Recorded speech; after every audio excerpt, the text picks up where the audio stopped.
Hi అండి, అందరికీ నమస్తే. Today's recipe mixed vegetable sambar అండి. కాయగూరల రేట్లు చాలా ఎక్కువగా ఉన్నప్పుడు తాలింపులు ఏం చేస్తామండి, ఇలా కొన్ని కొన్ని కూరగాయలు తీసుకొని సాంబార్ చేసేసామనుకోండి, చాలా టేస్టీగా ఉంటుంది. ఈజీగా మనకు ఒకే కర్రీతో సరిపోతుందండి. ఇంకా ఆలస్యం చేయకుండా మనం ప్రొసీజర్లోకి వెళ్ళిపోతాం. ఒక కుక్కర్ని తీసుకొని ఒక గ్లాస్ కందిపప్పు వేసుకొని నీట్గా కడిగేసుకోండి. కావలసినంత నీళ్లు వేసుకొని ఉడికించడానికి సరిపడా కొద్దిగా ఉప్పు, ఒక పావు స్పూన్ పసుపు వేసుకోండి. పొట్టు తీసిన వెల్లుల్లిపాయలు,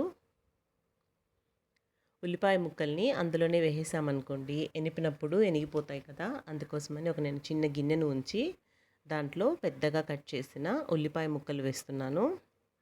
సాంబార్లో ఉల్లిపాయ ముక్కలు అలానే ఉంటే బాగుంటాయి కదండి. మీకు చిన్న చిన్న ఉల్లిపాయలు ఉన్నట్లయితే అవి కూడా వేసుకోండి, బాగుంటుంది.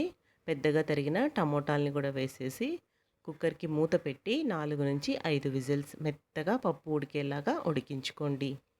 ఆలోపు మనం వంకాయల్ని కట్ చేసి ఉప్పు నీళ్ళల్లో వేసి పెట్టుకుందాం. బెండకాయలో జిగురు ఉంటుంది కదండి, కాబట్టి బెండకాయని ఒక స్పూన్ నూనె వేసి అవి కూడా బాగా ఫ్రై చేసుకోవాలి. కూరగాయ ముక్కలన్నిటినీ కొంచెం ఉప్పు వేసి 2 పొంగులు పొంగించుకోండి. వాటికి ఉప్పు బాగా ఎక్కుతుంది. ఈలోపు మనం పప్పు ఉడికిపోయి ఉంటుంది, చూద్దామండి పప్పు ఎలా ఉడికిందో.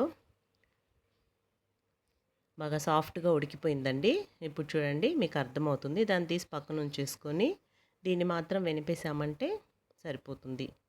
సాంబార్ అనేది రొటీన్ రెసిపీ అయినా ఒక్కొక్కరు ఒక్కొక్క విధంగా చేస్తారు కదండి, అందుకే నేను కూడా షేర్ చేస్తున్నాను నా స్టైల్లో. మీరు కూడా ఈ విధంగా ఒక్కసారి ట్రై చేయండి. పప్పుని బాగా వెనిపేసుకొని ఇప్పుడు ఆ ముక్కల్ని వెనపకుండా అందులో వేసేసేయండి. చూడండి, ఉల్లిపాయలు పెద్ద పెద్దగా ఉంటాయి కదా, అవి సాంబార్లో తినడానికి టేస్టీగా ఉంటాయండి, సాంబార్లో ఉడికిన ఉల్లిపాయలు.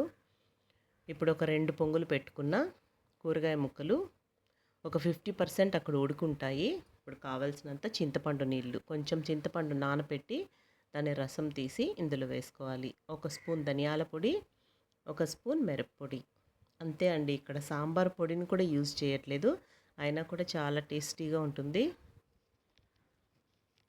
రైస్లోకి ఇలా మొత్తం ఒకసారి కలిపేసుకొని ఉప్పు కానీ కారం కానీ తక్కువ ఉన్నట్లయితే ఈ స్టేజ్లో వేసేసుకోండి మీరు. ఇప్పుడు ఉడకడానికి సరిపడా ఇంకొంచెం నీళ్లు వేసుకుందాం. నాకు ఇక్కడ కొంచెం ఉప్పు తక్కువగానే ఉంది, నేను టేస్ట్ చేసి నేను ఇంకొంచెం వేసుకుంటున్నాను.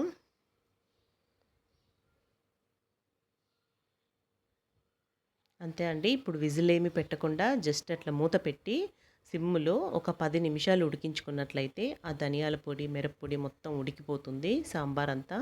సాంబార్ ఎప్పుడు ఎంత మరిగితే అంత టేస్ట్ ఉంటుందండి. ఇప్పుడు జస్ట్ మనం దీనికి పోపు వేసుకుందాం. తగినంత ఆయిల్ వేసుకోండి. ఆయిల్ వేడెక్కిన తర్వాత పోపు సామాన్లన్నిటినీ ఆవాలు, జీలకర్ర, మినపప్పు, శనగపప్పు కొంచెం కొంచెం వేసుకోవచ్చు మీకు కావాలంటే. ఇక్కడ నేను అవేం వేయలేదు, కొంచెం ఇంగువ కరివేపాకు వేస్తున్నాను. ఉల్లిపాయ ముక్కలు సన్నగా తరిగినవి వేసి కొంచెం ఫ్రై చేసేసుకోండి బాగా. కొంచెం పైన గార్నిషింగ్కి నేను కొంచెం పక్కన తీసి పెట్టుకుంటున్నాను. అంతే అండి, ఇందాక మనం ఉడకబెట్టుకున్న సాంబార్ని మొత్తం ఇందులో వేసేసి జస్ట్ అట్లా ఒక పొంగు రాగానే ఆఫ్ చేసేయడమే అండి. అంతే అండి, ఎంతో టేస్టీగా ఉండే మిక్స్డ్ వెజిటబుల్ సాంబార్ రెడీ అయిపోయింది. మీరు కూడా ఈ విధంగా ఒకసారి ట్రై చేసి లైక్ చేసి కామెంట్ చేయండి. అంతే అండి, బాయ్.